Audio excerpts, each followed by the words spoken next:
Hello बच्चों, let's see this question and here this question says under which of the following type of resources can solar energy be categorized।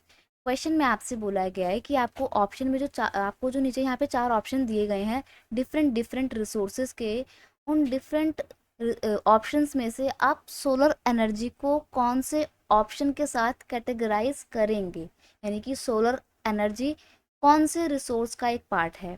आपके options कुछ इस तरीके से हैं। पहला ऑप्शन है फ्लो रिसोर्सेज, सेकंड ऑप्शन है human made resources, third option है नॉन रिसाइकलेबल रिसोर्सेज और ऑप्शन डी है एग्जॉस्टेबल रिसोर्सेज। देखिए, हम बात करेंगे सोलर एनर्जी की और ये किस तरीके का रिसोर्स है। इसको ना हम एलिमिनेशन मेथड के थ्रू करेंगे।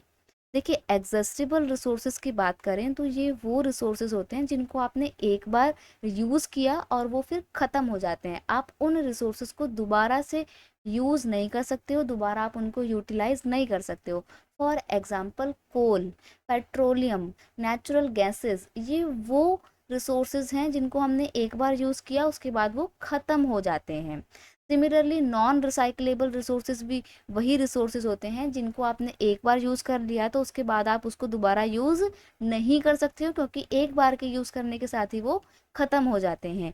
ह्यूमन मेड रिसोर्सेज वो रिसोर्सेज होते हैं जो इंसानों ने खुद बनाए हैं। फॉर एग्जांपल हम रोड की बात करें तो रोड अपने आप में क्या है, एक ह्यूमन मेड रिसोर्सेज है। ठीक है, एक ह्यूमन मेड रिसोर्स है। टेम्पल अपने आप में एक ह्यूमन मेड रिसोर्स है, राइट। डैम अपने आप में एक ह्यूमन मेड रिसोर्स है, क्योंकि इन रिसोर्सेज को ह्यूमन बीइंग ने अपने यूटिलाइजेशन के लिए खुद बनाया होता है। ठीक है।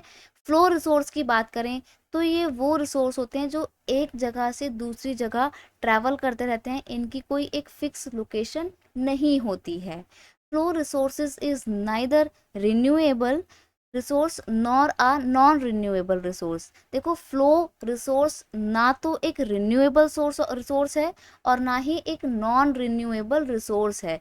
It does not remain in one location.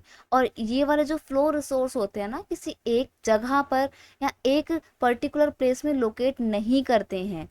For example हम एयर की बात करें तो क्या आप कभी ऐसे बोलते हो कि ये इंडिया की एयर है, वो पाकिस्तान की एयर है, ये अमेरिका की एयर है? नहीं। क्यों नहीं बोलते? क्योंकि आप इन रिसोर्स को एक जगह बांध कर नहीं रख सकते हो, ये लगातार फ्लो होते रहते हैं। सिमिलरली अगर हम बात करें वाटर की तो वाटर भी एक फ्लो रिसोर्स है, क्योंकि वाटर भी फ्लो करता रहता है एक जगह से दूसरी जगह। और साथ ही साथ सोलर एनर्जी की बात करें तो ये भी फ्लो होता रहता है। मे बी हो सकता है कि जो सनलाइट के पार्टिकल्स आज आपके पास पड़ रहे हैं वही सेम सनलाइट के पार्टिकल्स कल यूरोप में जाके एंटर करेंगे, राइट।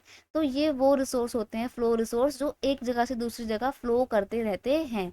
और सोलर एनर्जी को भी हम फ्लो रिसोर्स में रखेंगे, क्योंकि देखो, ना तो ये एग्जस्टेबल रिसोर्स है ना ही ये नॉन रिसाइकलेबल रिसोर्स है, क्योंकि सोलर एनर्जी एक बार के यूज़ करने के बाद ख़त्म नहीं होती है। ह्यूमन मेड रिसोर्स तो ये बिल्कुल नहीं है, क्योंकि सोलर एनर्जी को इंसान थोड़ी बना रहा है, इसको तो सन बना के दे रहा है हमारे को। तो ये आपके तीनों ही ऑप्शन एलिमिनेट हो गए और इस तरीके से ऑप्शन ए जो है वो आपका यहीं बचता है। So option A is your final answer. I hope you understood it well. Best of luck.